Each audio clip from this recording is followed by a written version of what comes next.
Karibu tujifunze statistical analysis kwenye Microsoft Excel. Hii ni sehemu ya 3. Kwenye video iliyotangulia tulisema kwamba tutakuja kuanza kufanya analysis kwa kutumia model inaitwa MAXMIX Criterion au Maximization Criterion. Hii ni model inayotumika kwenye Microsoft Excel kuweza kuchagua optimal decision katika decision ulizonazo, kwamba decision ipi ambao ita maximize profit. Tutumia mfano ule ule ambao tuliutumia kwenye theory ambao ni huu hapa. Hebu kuonyesha kwamba unakuwa na decisions zako 3. Mfano mimi nimechukulia decision 3, na nataka nianzishe biashara, nataka nifungue saluni, nataka nifungue restaurant, nataka nifungue fruits. Biashara gani itaniletea faida? Hizi ni state of natures tulisema: Dodoma, Arusha, Tabora. Saluni kwa Dodoma utapata faida, kwa Arusha utapata hasara, kwa Tabora utapata faida 8,000, na hizi chini ni probability.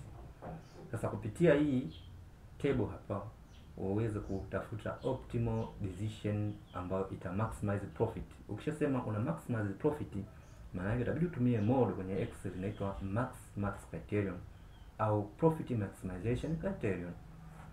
Payoff matrix ndio hii table. Payoff maana yake ni zile value ambazo zipo ndani ya hii table ndio zinaitwa payoff. Matrix ni ile table yenyewe imekaa kama matrix. Kwenda kuja kwenye Microsoft Excel, kwenye Excel hapa, yes, nitakuwa nimetengeneza payoff matrix table ile ambayo tumeiona pale.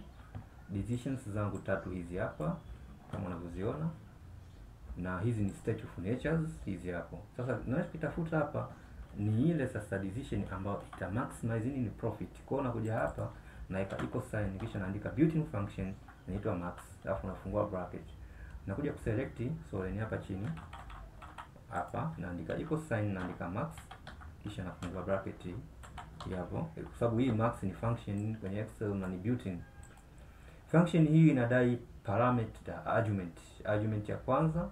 Nitapitisha hii decision ya kwanza kwenye saluni, nitachukua state of nature ya kwanza, state of nature ya pili na state of nature ya tatu, nitaziingiza ndani ya function inaitwa max iweze kunitafutia ipi itakuwa ni maximum katika hiyo saluni.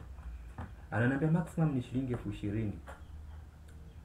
Ile decision ambayo italetea faida ya 20,000 kwenye saluni, maximum ni shilingi 20,000 naweza kusema. Okay, now so una just kucopy hii formula kwenda kwenye cell nyingine hizi hapa chini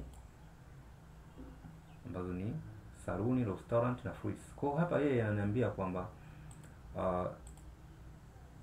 optimal decision itakuwa ni kufungua restaurant, kwa sababu restaurant yenyewe ndio na nini inaleta faida kubwa kwa Arusha. Kwa kufungua restaurant kwa Arusha tupata faida. Hapo umetumia model gani? Umetumia profit maximization. Kwa hapa maana yake una pick ile ambayo italeta nini profit. So ku highlight hii cell ikawa na rangi, maana yake utaiselect hii cell yenyewe, hichi kipande chote utaki highlight, kisha kuja kwenye condition formatting, kisha utaselect top bottom rules, utaselect top 10 items, kisha hii 10 utaitoa hapa, 10 utaitoa, utaweka 1, kisha utakuja hapa utaselect color, utachagua custom format, utakuja kuchagua fill, kisha milangi nilichagua hii hapa, kisha utafiki okay. Kwa hiyo yenyewe automatic itaangalia penye value ambayo ni kubwa, pata hii highlight. Kwa hiyo ni Profit Maximization Criterion. Kwenye video inayofuata tutakuja kuangalia Loss Minimization Criterion, criteria ambayo itaangalia ile decision yenye hasara ndogo kuliko zote.